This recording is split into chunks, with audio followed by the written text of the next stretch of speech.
आपको दिखाते हैं मेरे सहयोगी धर्मेंद्र की रिपोर्ट, किस तरीके से मुंबई में मां की आराधना की जा रही है, नवरात्र की रौनक कैसे है वहां पर।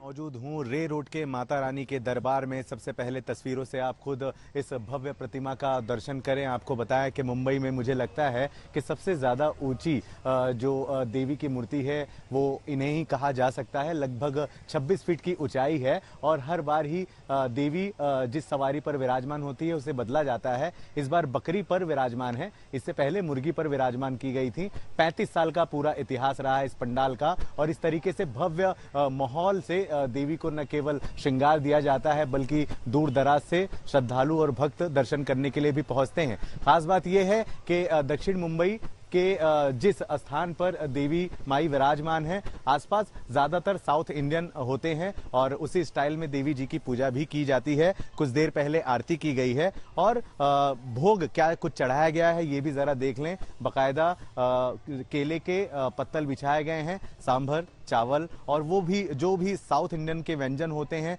देवी माई को भोग के लिए चढ़ाए गए हैं। साथ ही साथ 9 कलशे भी जो हैं मूर्ति के ठीक नीचे रखे गए हैं।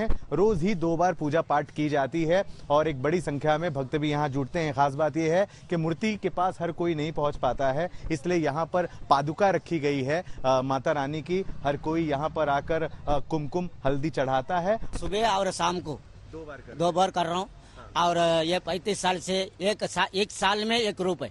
एक साल में एक रूप है। हाँ, अच्छा। स्थानीय लोग साउथ इंडियन है तो उस तरीके से अपने देवी माई का यहाँ दर्शन करते हैं। भले ही भाषा अलग है पर भक्ति की भाषा सीधे दिल में जा धसती है। इसलिए क्यों ना एक बार सभी मेरे साथ हो जाएं। जय करा शेरा वालिदा, बोल साचे दरबार की जय। वीडियो जर्नलिस्ट साहिल चौहान के साथ Dharmendra Dubey, good news today, Mumbai.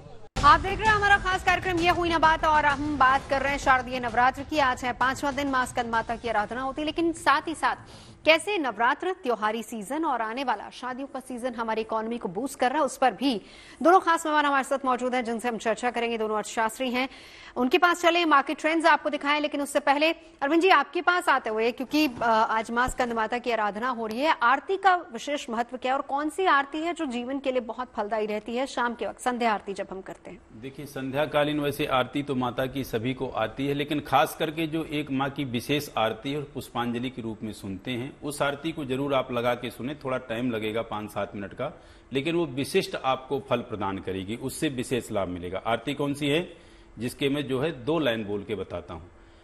आय गिरि नंदित नंदित मेदिनी विश्व विनोदिनी नंदिनुते गिरिवर विंद विलासिनी विष्णु विलासिनी जिष्णुनुते भगवती हे सिति कंठ कुटुंबिनी भूरि कुटुंबिनी भूति कृति जय जय हे महिषासुर मर्दिनी रम्य कपर्दिनी शैलसुते।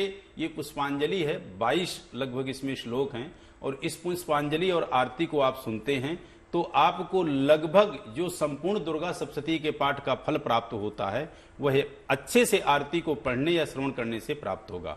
और एक चीज का और विशेष ख्याल रखेंगे, कहा गया है कि आश्विनी शुक्ल पक्षे तु नवरात्र व्रतम कृता।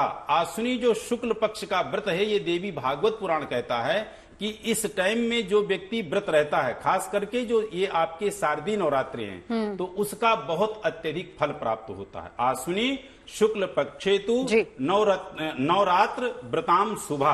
और उसके साथ साथ जो अखंड दीप प्रज्वलित करते हैं तो पूछना ही क्या है, उनके घर में बहुत अत्यधिक पवित्रता और शुद्धता का जो है वास हो जाता है। लेकिन अखंड दीप के विषय में एक चीज का विशेष ध्यान रखना होता है। एक तो जब ज्योत को आप जो है उसको अखंड रखें तो साथ में दूसरा दीपक रखें और उस दीपक से ही जब आप उसकी लौ का जो फूल बन जाता है उसको हटाएं या दीपक की ज्योत को ऊपर करें। तो ऐसा नहीं कि माचिस से आप उससे जला करके ज्योत से जला लें, ना, उस ज्योत को उठा के ज्योत से प्रज्वलित करें और जब वह छोटी ज्योत आपकी प्रज्वलित हो तभी फूल को हटाएं और ऊपर करें ज्योत को।